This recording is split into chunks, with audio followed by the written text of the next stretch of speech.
whether it be fantasy, sci-fi, or even nonfiction. As a kid, I was always somebody that loved stories, but for a long time, books were something that was not accessible for me. When I was 8 years old, I was diagnosed with something called dyslexia. Most people have at least heard of dyslexia, although very few people truly understand exactly what it is. Today, I'll not only talk about what it is, but how it works, who it affects, and some strategies that those of us who have it use to deal with our disability. According to the Yale Institute for Dyslexia and Creativity, dyslexia is characterized by an unexpected difficulty reading in individuals who have an otherwise average or above average intelligence level.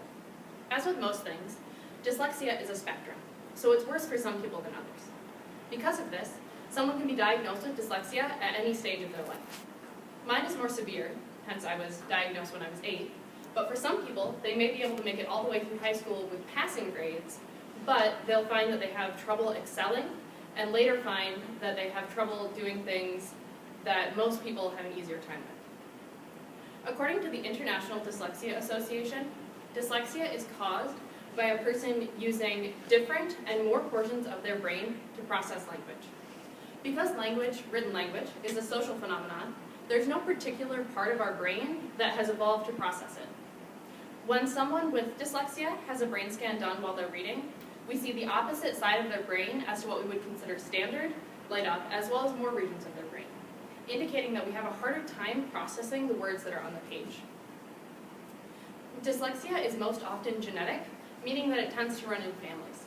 This is definitely the case for me, as my mom was also diagnosed when she was 8, and we recently found out that my sister has dyslexia, and she just turned 30. Although dyslexia has some standard symptoms, it's not the same for everyone. For my sister, she struggles more with math because of her dyslexia. For me, it impacts my ability to spell, my reading speed, and my ability to memorize. Although it is true that a common symptom of dyslexia is inverting letters and numbers and spelling words wrong, reading with dyslexia isn't quite as simple as seeing things backwards. Hopefully the following animation will give you an idea of what it's like for someone with dyslexia trying to read.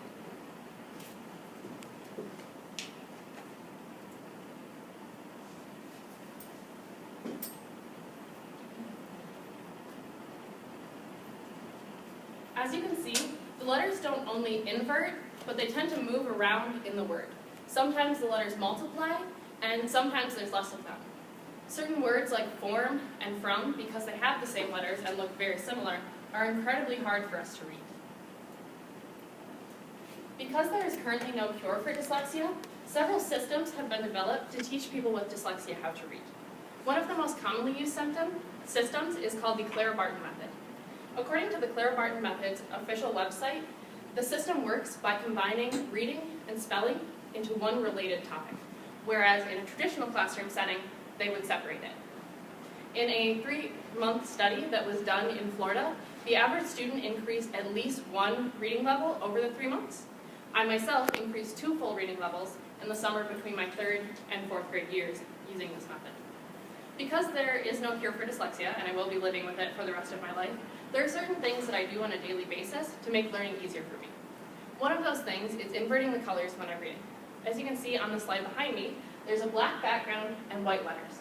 This higher contrast makes the words feel like they're jumping out at me, and the letters easier for my brain to process. I also notice that I have to get plenty of sleep, because when I'm sleep deprived, my dyslexia is worse. This means that I can't stay up long hours studying, and I have to block out more time for it during the day. In conclusion, dyslexia is one of the most common learning disabilities. It affects many people, and it tends to run in families, so a lot of people that are close to me also struggle with it. But with the systems that have been developed, a little bit of research and some trial and error, those of us who have dyslexia can not only learn to succeed, but we can excel in whatever we put our minds to.